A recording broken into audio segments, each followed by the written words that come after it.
मौलाना मुजीबुर रहमान जा बयान बुधण जे लाइ मौलाना साहब जो यूट्यूब चैनल ज़रूर सब्सक्राइब कंदा।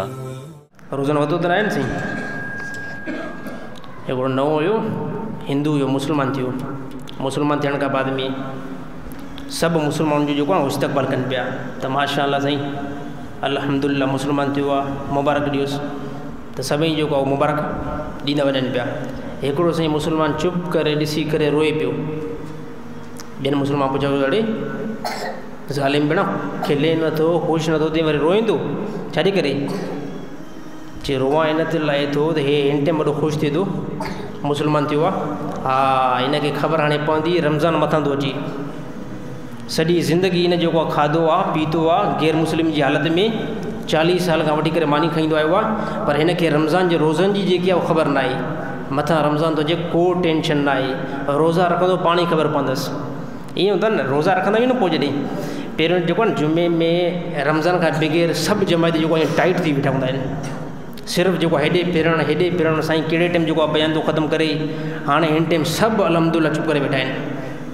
सभई चवंदा साईं जेको आहे बयानु ख़तमु करे, मां पाण बयानु थो अॻ में ख़तमु कयां। ॾिसंदा रमज़ान खां पहिरियां बयानु तकड़ि में ख़तमु न पियो कयां, हाणे पाण बि जेको आहे थकी था पऊं, इन करे बयानु तकड़ि में ख़तमु। पर रमज़ान खां अलावा कंहिंखे बि सुकून न हूंदो आहे। हिकिड़ी ज़हन में ॻाल्हि फिट थी वेंदी, निमाज़ पढ़ी करे शहर वञिणो आहे, मोबाइल ख़रीद करणी या दुकान ते वञिणो आहे, हाणे सभई कंट्रोल में हो। हाणे सभिनी की बात निमाज़ खां बाद में सुम्हणो आहे। ईअं साईं जिस्म में जेके ताक़त आहिनि उहा मरी वेंदी आहे।